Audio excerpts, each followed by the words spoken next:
अच्छा, अली ने कागज कलम क्यों नहीं दिया, इस बात में बहस बाद में करेंगे। पहले ये बताओ, अली ने इनकार तो नहीं ना किया?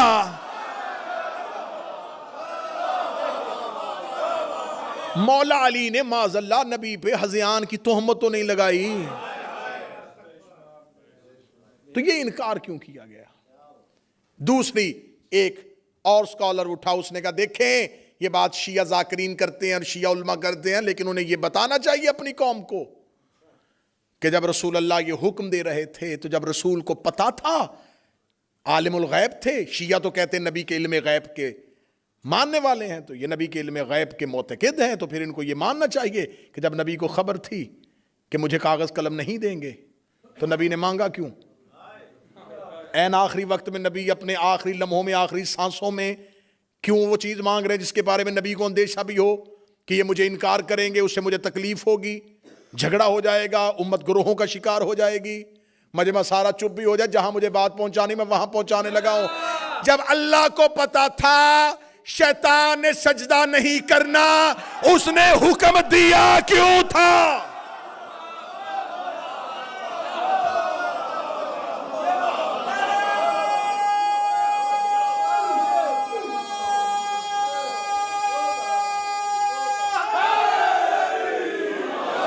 हम नबी के इल्म गैब में बाद में आएंगे कि नबी का इल्म गैब जो है वो कोई फिरका मानता है, कोई फिरका नहीं मानता, लेकिन अल्लाह को आलिमुल गैब, हर ला इलाहा इल्लल्लाह पढ़ने वाला मानता है कि अल्लाह गैब का आलिम है, अल्लाह गैब का इल्म रखने वाला है, वो गैब के सारे पर्दों से वाकिफ है, वो गैब से सारे राज़ों से वाकिफ है। जब अल्लाह को पता था कि फरिश्तों की महफिल में एक ऐसा बैठा है जिसने इनकार कर देना है, तो अल्लाह ने सजदे का हुक्म क्यों दिया था? अल्लाह को पता था कि इसके दिल में आदम का बुग़्ज़ है, इसके दिल में आदम के लिए नफरत है। अल्लाह को पता था कि जब तक मैं आदम की खिलाफत का ऐलान नहीं करूंगा इसकी दिल की मुनाफकत जुबान पे नहीं आएगी। अल्लाह ने आदम की खिलाफत का ऐलान किया ताकि मुनाफकत बाहर आए। नबी ने कागज कलम मांगा ताकि मुनाफिकत बाहर आए।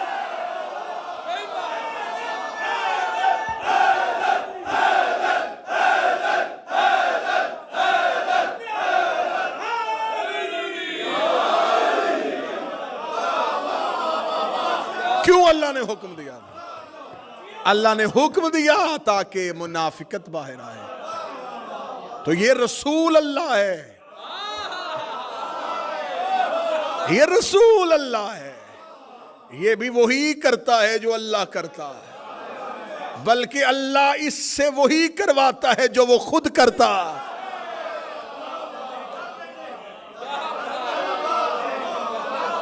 अल्लाह ने किया था ताकि मुनाफिकत बाहर आए, नबी ने भी किया ताकि मुनाफिकत बाहर आए। अल्लाह सजदे का हुक्म ना देता, हुसैनिया ब्रेडफोर्ड गिरदो नवा वालों, बरतानिया वालों, जुमला बहुत मुश्किल से कबूल होने वाला लेकिन करना। अल्लाह अगर हुक्म आदम के सजदे का ना देता तो आज तक शैतान भी अलैहिस्सलाम होता।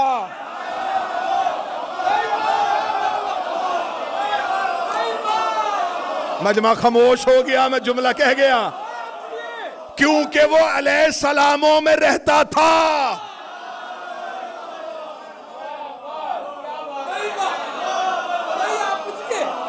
अगर अल्लाह हुक्म ना देता वो आज तक ना हमसे पकड़ा जाता।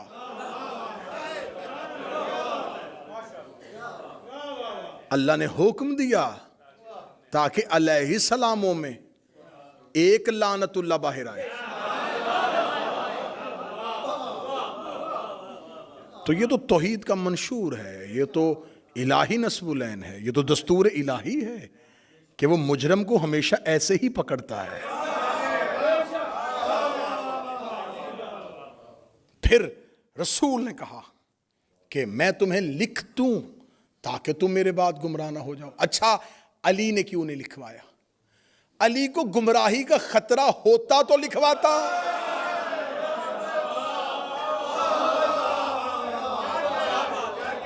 लिखवा लेते, अली तुम लिखो कुरान की हाशिए में कि अली को गुमराही का अंदेशा था। अली तो मासूम है। तो रसूल ने साथ ही कहा था कि वो लिखवाए जिसने बाद में गुमराह होना है। सर ना हलाना, जुबान से बोलना, मैं मेहनत करके पढ़ रहा हूं। तुम अली की बात करते हो, सलमान ने भी नहीं लिखवाया, अम्मार ने भी नहीं लिखवाया, मिकदाद ने भी नहीं लिखवाया। जब डॉक्टर नुस्खा लिखता है तो बीमार हाथ आगे करता है।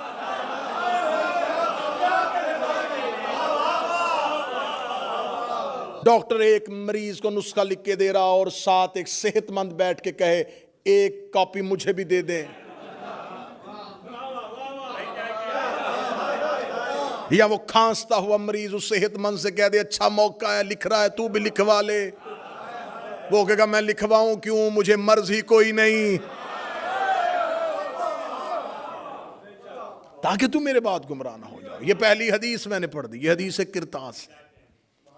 दूसरी हदीस फिर लिख दी बुखारी ने। अब मैं क्या करूं, नबी से लिखवाई नहीं और सही बुखारी में 7 दफा लिख दी।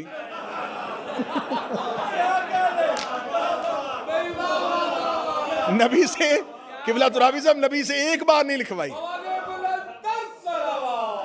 अल्लाहुम्मा सल्ली अला, नबी से एक दफा नहीं लिखवाई और बुखारी में बार बार लिख दी। चले मैं, क्योंकि ये वीडियो कैमरे की मौजूदगी में बात हो रही है, तो ये जो हदीस किरतास है ये बुखारी में पहला इसका हदीस नंबर 114 3168 दूसरी जगह पे आई, 4431 तीसरी जगह पे आई, 4432 चौथी जगह पे आई, 7366 ये 5वीं जगह पे आई है, 3053 और 5669 ये है 7 वो हदीसों का नंबर जिसमें बुखारी ने हदीस किरतास को लिखा। अब मैं जो हदीस आपके सामने पढ़ने लगा हूं, इस हदीस को फिर बुखारी ने 6576 पहला नंबर, 2367 दूसरा नंबर, 6582 तीसरा नंबर, 6585 6586 पे भी यही, 6587 पे भी यही, 7048 पे भी यही, 7049 पे भी यही और 7051 पे भी यही। ये अगली हदीस में मैं पढ़ने लगा हूं। पहली उतर गई जी, क्या बात है, बेहतरीन उतरी, क्या बात। रसूल ने कहा लिख दें, उन्होंने कहा हमें नहीं लिखवाना। क्यों? हस्बुना किताबुल्लाह, हमें अल्लाह की किताब काफी।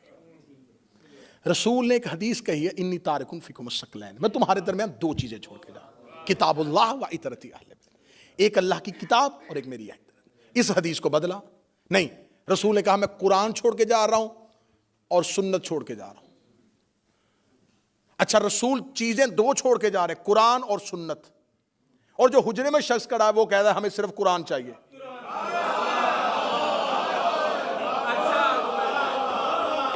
अब तुमने हदीस तुमने बदली, हमने नहीं बदली, हदीस तुमने बदली है। अब तुम्हारी बदली हदीस तुम्हारे गले में आने लगी है।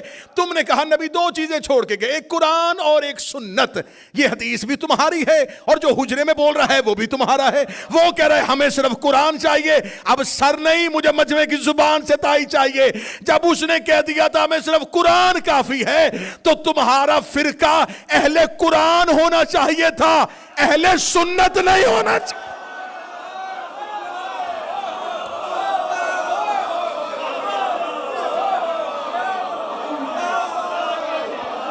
फिरके का नाम होना चाहिए था फिरकाए अहले कुरान।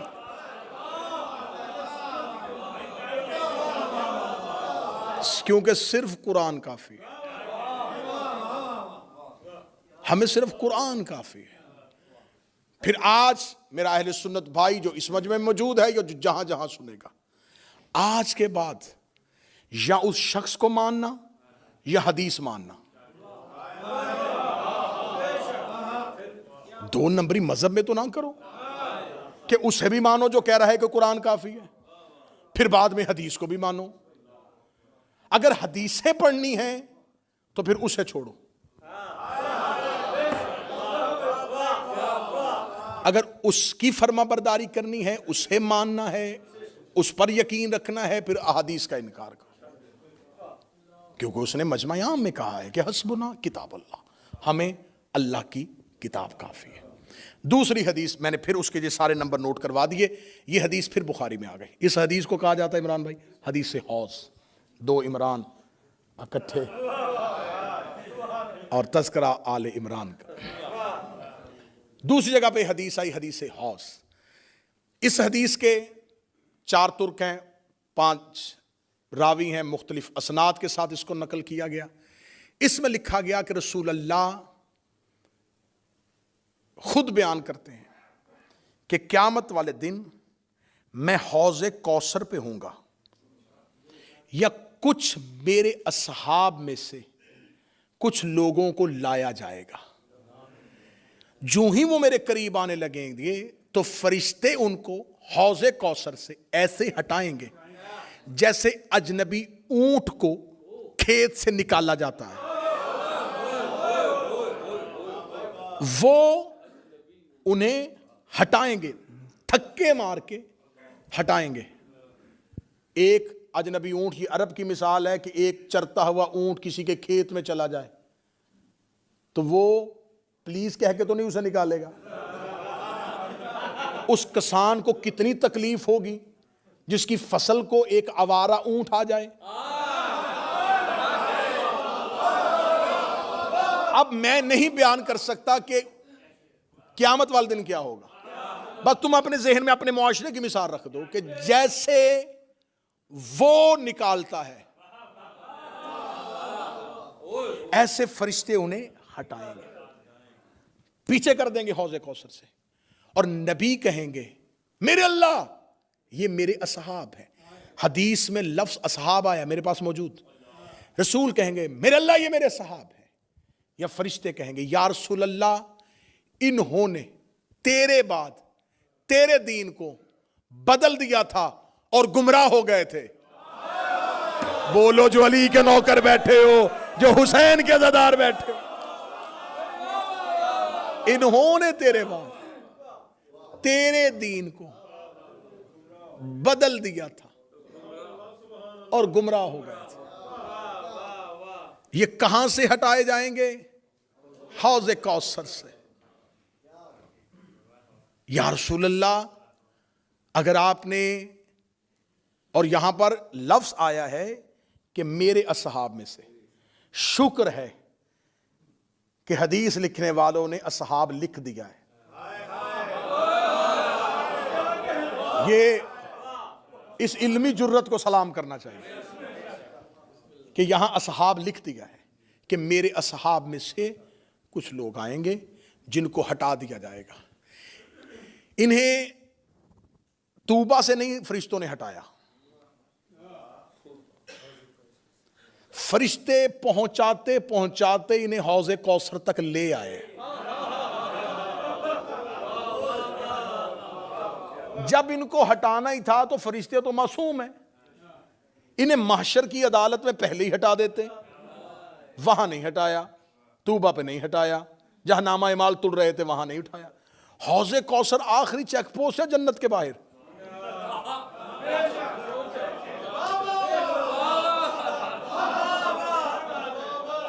आखिरी चेक पोस्ट है, वहां तक ले आए। जब वहां पहुंच गए तो फिर आराम से भी नहीं हटाया, फिर धक्के मार के हटाया। तो मेरे लग इनको हटाना ही था, इनको पहली मंजिल से हटाता, दूसरी मंजिल से हटाता, तीसरी मंजिल से हटाता, इन्हें हौज़े कौसर तक क्यों लेके आया? नबी ने कहा था इन्नी तारिकुन फीकुम अस्सक़लैन, मैं तुम्हारे दरमियान 2 कदर चीजें छोड़ के जा रहा हूं। एक अल्लाह की किताब, दूसरी मेरी अहले बैत। इनके साथ मुतमस्सिक रहना, इन्हें पकड़े रखना, ये तुम्हें हौज़े कौसर तक ले आएंगे। हाय हाय हाय हाय। इसका मतलब है कि हौज़े कौसर तक कुरान भी आ गया, अहले बैत भी आ गए और ये लोग भी आ गए। जब ये लोग हौज़े कौसर में पहुंचे तो कुरान भी वही खड़ा था, अहले बैत भी वही खड़े थे। जब कुरान और अहले बैत को देखा, फरिश्तों ने इन्हें फौरन हटाना शुरू कर दिया। मेरे लब धक्के मार के क्यों हटाया? फरमाया इसलिए कि अल्लाह कुरान में वादा कर चुका है, इन्नमा युरीदुल्लाहु लियुज़हिबा अन्कुम अर्रिज्सा। अहले बैत, अल्लाह तुमसे हर रिजस को दूर हटा।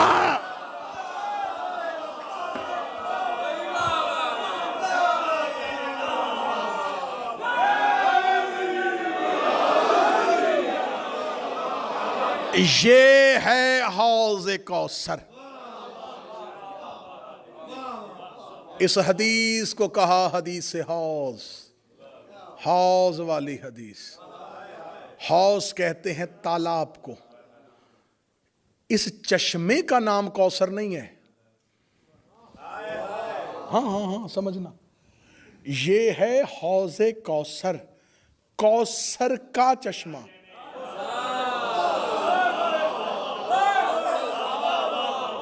इसका अपना नाम कौसर नहीं।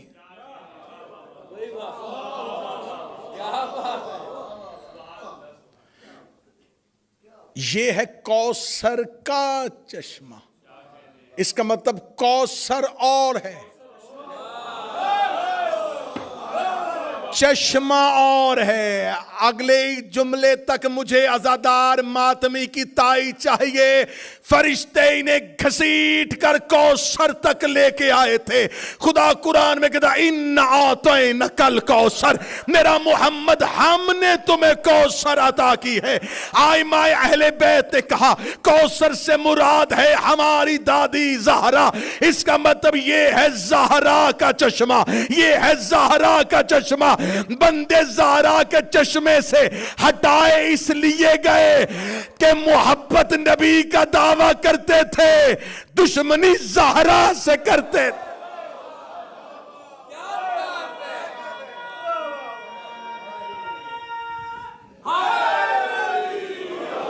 जिन्हें हटाया गया वो डायरेक्ट ज़हरा के दुश्मन थे।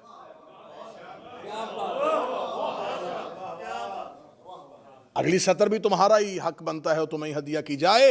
हौज़े कौसर पे जो ड्यूटी करेंगे, हौज़े कौसर पे नबी मौजूद होंगे। अली साकिये कौसर है।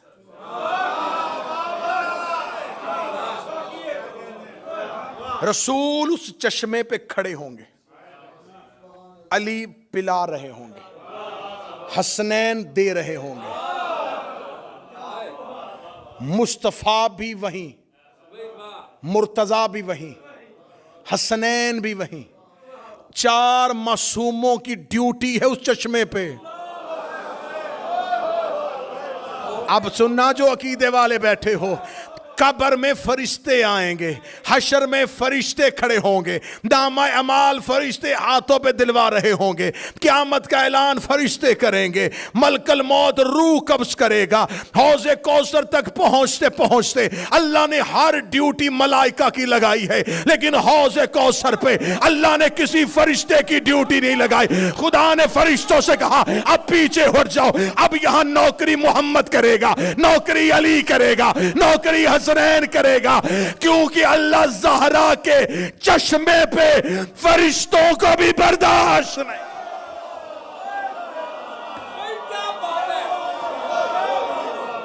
अल्लाह ज़हरा के चश्मे,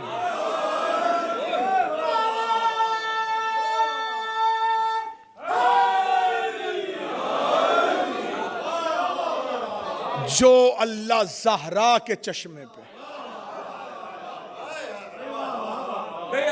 किसी फरिश्ते को बर्दाश्त नहीं करता, वो ज़हरा की जगीर पे, ज़हरा के हक पे, जो ज़हरा के चश्मे पे किसी मलक के मुकर्रब को नहीं आने देता, वो ज़हरा के दरवाजे पे आग लगती देख रहा।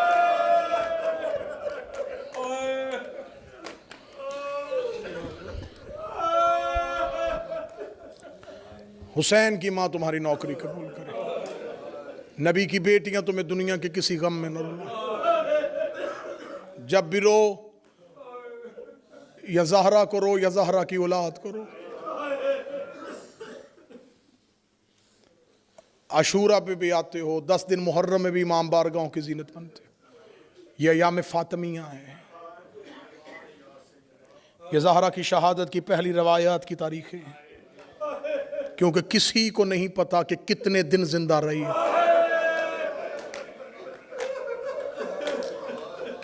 मैं मिन्नत करके कहूंगा अयाम फातिमिया पे गफलत न बरता करो। मैंने खुद किबला तुराबी साहब कुम में आयतुल्लाह वहीद खुरासानी की तकरीर सुनी थी। उन्होंने जुमला कहा था, अगर तुम चाहते हो तुम्हारी कब्र की पहली रात अली तुम्हारा शुक्रिया अदा करना, कभी ज़हरा के हक से फरामोश ना रहना।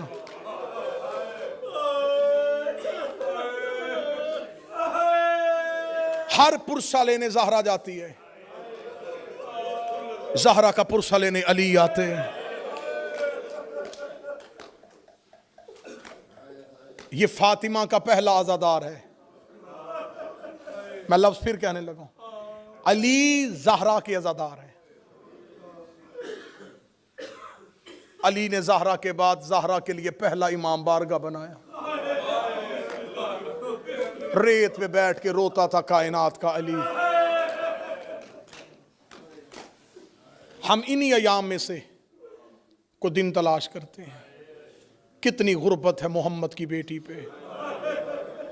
न किसी को शहादत की तारीख का पता है, न किसी को कब्र का पता है। ये भी नहीं पता ये कब शहीद हुई। ये भी नहीं पता कि अली ने कहां दफन की। इन राजों से पर्दा उठाएगा जब फातिमा का बेटा आएगा। मैं मिन्नत करके कहूंगा, अयाम फातिमिया को तर्क ना किया करो। कोशिश करो इन मजलसों की, ये नहीं कि सिर्फ यहां जहां जहां अयाम फातिमिया की मजलिसें हो, ज़हरा की मजलिस पे जरूर जाया करो। इसलिए कि ये हर मजलिस में सबसे पहले आती है। जहां तुम हुसैन की मजलिस पूरा साल करवाते हो, ये बीबी सबसे पहले आती है। इसकी मजलिस पे सारे आते हैं। इसकी शहादत करबला की शहादत से बड़ी शहादत है। जिसका जुमला है अल्लाह उसी को अजर दे। मैं मिंबर से अयाम फातिमिया का मुसाहिब पढ़ते हुए जुमला पढ़ने लगा हूं। अशूरा से ज्यादा दुख है फातिमा के मुसाहिब में। जिसके हिस्से का गम हुआ वो सीने पे हाथ मार लेगा। आप कहेंगे अशूरा कहां? जहां एक बीबी शहीद हुई, वहां हुसैन के घर से 72 जनाजे निकले। एक ही फर्क पढ़ूंगा, अगला फर्क ना मैं पढ़ सकता हूं ना तुम सुन सकते हो।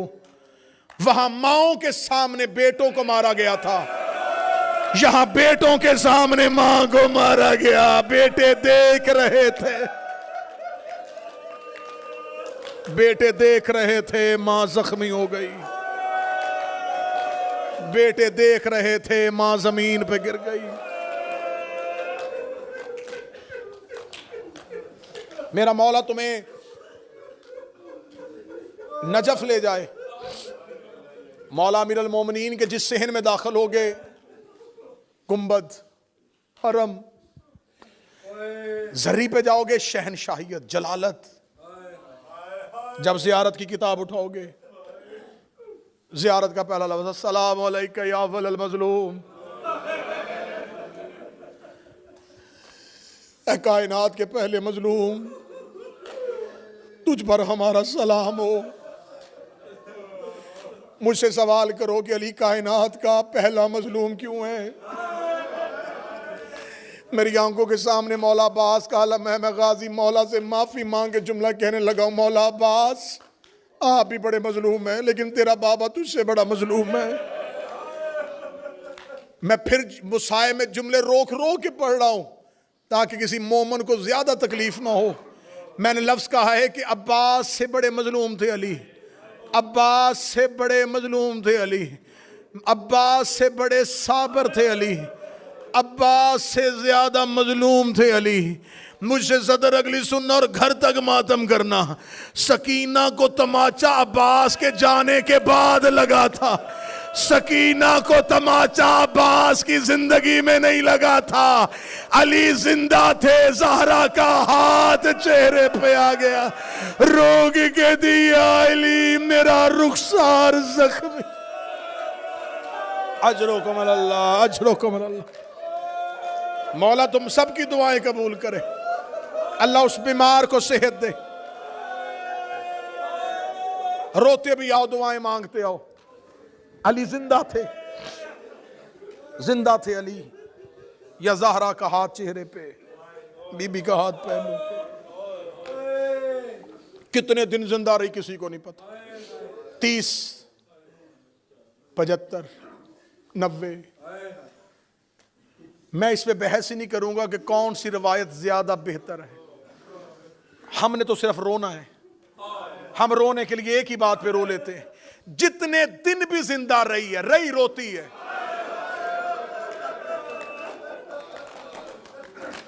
रोना एक लम्हे का भी रोना होता है, रोना सालों का भी रोना होता है। बाबा के बाद चुप नहीं हुई। मुझे यह एजाज हासिल है, मेरी नस्लें भी यह कर्जा उतारना चाहे नहीं उतार सकती। मुझे मिंबर से इज्जत मिली है इस बीबी के नाम की वजह से। मुझे इस बीबी के मुसाइब से, अपनी औलाद से ज्यादा प्यार है। मैं कोई लफ्ज जाया नहीं करूंगा। मैं तुम्हें 5 दिन सिर्फ ज़हरा ही के मुसाइब सुनाऊंगा। 5 दिन में मैं नहीं बयान कर सकता कि बाबा के बाद कितना रोई। एक सतर में अगली पढ़ने लगा हूं, यहां से मुझे देखना है कि मुझे कितना मुसाइब पढ़ना है। बाबा को दुनिया से गए 3 दिन हुए थे, ज़हरा का दायां हाथ तस्बीह नहीं करता था।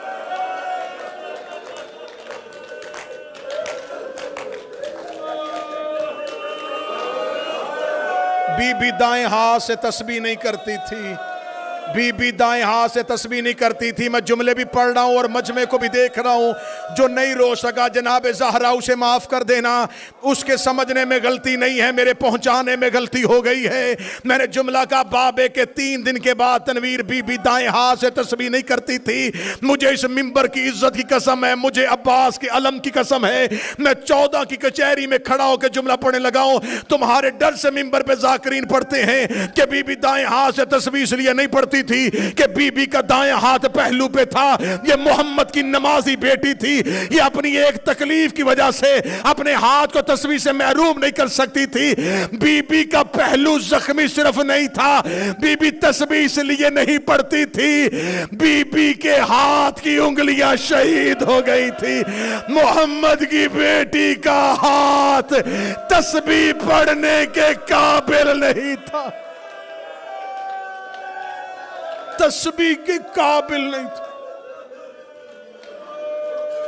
सिर्फ पहलू नहीं, सिर्फ पहलू नहीं, हाथ जख्मी। तेहरान के बहुत मशहूर रोजा खान खतीब आलम दीन उस्ताद हुसैन इंसारियान मरकजी खतीब थे ईरान के। इनको सुनने के लिए जम्मे गफीर आता था। उस्ताद अंसारियान तेहरान की मरकजी इमाम बारगाह में बीबी ज़हरा के मुसाहिब पढ़ रहे थे। उस्ताद ने पढ़ दी ज़हरा की शहादत, मजलिस तमाम हो गई। उस्ताद इमाम बारगाह के हुजरे में चले गए, जाके बैठ गए। इमाम बारगाह खाली हो गया। एक शख्स की चीखों की आवाजें मुसलसल आ रही थी। उस्ताद ने मजलिस के काफी देर बाद जब मुसलसल गिरिए की आवाज सुनी तो उन्होंने इमाम बारगाह के मुंतजमीन से कहा, कौन शख्स है जो अभी तक रो रहा है? कहने लगे उस्ताद कई बार गए हैं, एक बूढ़ा है जो बैठा है इमाम बारगाह में, उसकी चीखें खत्म नहीं हो रही। उस्ताद ने कहा मुझे उसके पास लेके जाओ। उस्ताद अंसारियान अपनी जगह से उठे, उस बुजुर्ग के पास आए, जमीन पे बैठे, सीने से लगाया, बीबी ज़हरा का पुरसा दिया, बीबी फातिमा की ताज़ियत की। करने के बाद माथा चूम के कहने लगे मुझे बता सकता है कौन सा ऐसा जुमला है जो तुझे अभी तक रुला रहा है? उसने चीखे मारते हुए उस्ताद की तरफ देखा। उसने कहा मैंने ज़िंदगी में पहली बार ज़हरा की शहादत सुनी है। उस्ताद तूने मिंबर पे जुमला पढ़ दिया है कि फातिमा की पसलियां शहीद हो गई थी।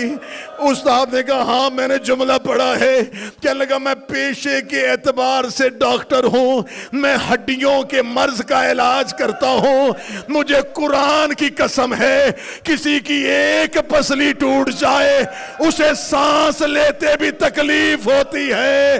अल्लाह जाने इतने दिन मोहम्मद की बेटी किस हाल में जिंदा,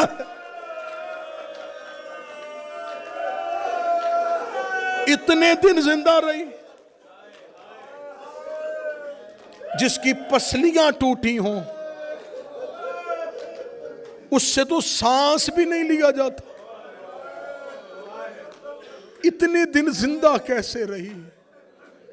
कितनी तकलीफ में रही मोहम्मद की बेटी, कितनी तकलीफ में रही मोहम्मद की बेटी। तुम्हारे चीखों की शोर, तुम्हारे गिरिए की आवाज ने मुझे जुमला पूरा न पढ़ने दिया।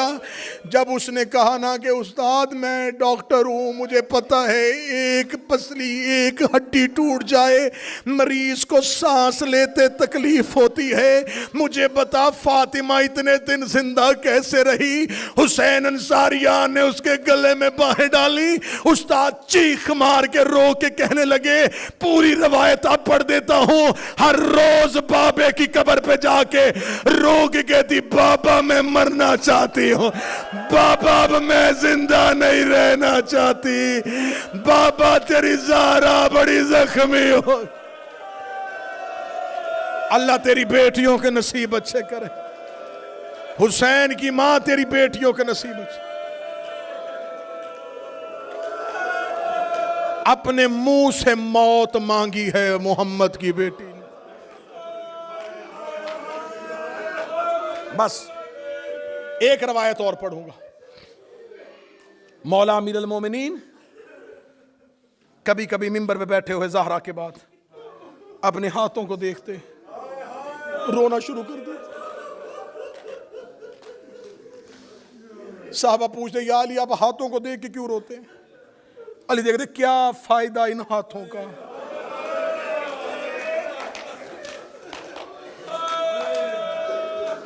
ज़हरा जख्मी चली गई,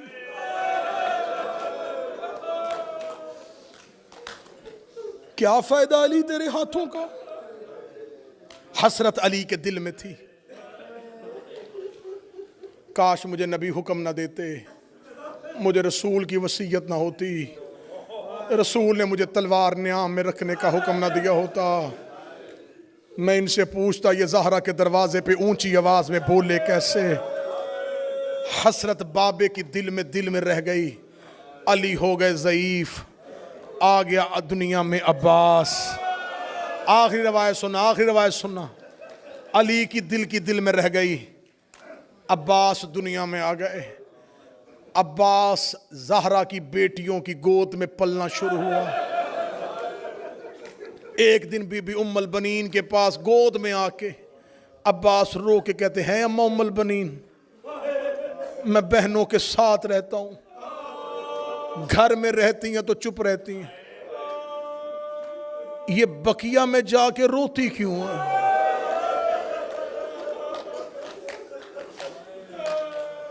अम्मा उम्मुल बनीन मुझे बता,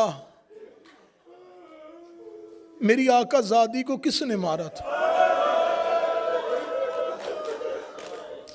बीबी उम्मुल बनीन अब्बास के सवालों पे रोती थी। रो के मां का दामन थाम के कहता, अम्मा आपसे इसलिए पूछता हूं, यह जुमला मैं अपने सरदार हुसैन से नहीं पूछ सकता, मुझे आका हसन से डर लगता है, मैं अली की बेटियों से नहीं पूछ सकता। अम्मा मुझे बता, हमारी आका ज़ादी को किसने मारा था? एक दिन उम्मुल बनीन ने सुना दी अब्बास को ज़हरा की शहादत। ये रवायत मैं बड़ी कम मिंबर पे पढ़ता हूं। अब्बास ने सुन ली ज़हरा की शहादत। बेबी उम्मुल बनीन ने कहा, गाजी जख्मी हाथों से तेरे को लिबास सीती थी। अब्बास ज़ैनब व कलसूम कहती हैं, हमारी माँ हमें वसीयत करके गई थी, मेरे बाद मेरे अब्बास का ख्याल रखना। अब्बास वो तुम्हें बड़ा प्यार करती थी, जिस दिन अब्बास ने सुन ली ज़हरा की शहादत, उसके बाद अब्बास बकिया में जाके रोते रहते, बकिया में जाके रोते रहते। एक दिन मौला अमीर अल मोमिनीन घर आए, आखिरी जुमले पढ़ रहा हूं, 2 या 3 मिनट में खत्म होने लगी रवायत। घरों तक रोना, बिस्तर तक रोना, अयाम फातिमिया में याद कर करके इस रवायत को रोना। मौला अली घर आए, बीबी उम्मुल बनीन सहन में मुस्तरब होके चक्कर लगा रही हैं। अली ने कहा, उम्मुल बनीन इस तरह आपकी ये कैफियत क्यों, इतनी बेचैनी का आलम क्यों? फरमाया, अली सुबह से अब्बास घर से गया है, मगरब हो गई है, अब्बास वापस नहीं आया। ये देखना था मौला अमीर अल मोमिनीन ने अपनी तलवार दीवार पे लटकाई। फरमाया, उम्मुल बनीन क्या खतरा है अब्बास को, वो अली का बेटा है। बीबी उम्मुल बनीन कहती है, नहीं या अली, मुझे हासदीन मदीना से खौफ आता है, ये तेरी दुश्मनी में तेरे अब्बास से कोई बदला ना ले लें। या अली मैं बड़ी बेचैन हूँ। अमीर अल मोमिनीन ने फरमाया, उम्मुल बनीन तू बेचैन ना हो, मैं अब्बास को ढूंढ के लाता हूँ। अली मस्जिद में गए, मस्जिद खाली, अब्बास मौजूद नहीं। जब अली जन्नतुल बकी में पहुंचे, अब्बास ज़हरा की कब्र पे बैठा हुआ था। अब्बास को फातिमा की कब्र पे बैठा हुआ अली ने देखा। अली करीब आए, जब मौला अली ने अब्बास का चेहरा अपनी तरफ किया, अब्बास की चेहरा आंसुओं से भरा हुआ था, अब्बास के चेहरे पे मातम के निशान थे। अली ने अब्बास की बचपन में यह हालत देखी। अली ने गाजी को सीने से लगाया, रो के कहता, अब्बास तुझे क्या हुआ है? बाबे को जोर से दामन में लिया। लोग कहते, मुझे बता दिया है मां उम्मुल बनीन ने, मैं इसलिए कब्र ज़हरा पे आया हूं। या अली मुझे एक बार बता दे, मुझे मदीने में वो बंदा दिखा जिसने हुसैन की मां को तमाचा मारा था। मैं फातिमा से इजाजत लेने आया हूं। मैं रो रो के कह रहा हूं, हुसैन की मां, तुझे तेरी इज्जत का वास्ता मुझे इजाजत दे, मैं तेरा बदला लूं। मैं लोगों से जाके पूछूं, इसके दरवाजे पे आग क्यों लगा? अल्लाह लानतुल्लाह अलल कौम ज़ालिमीन। मातम हुसैन।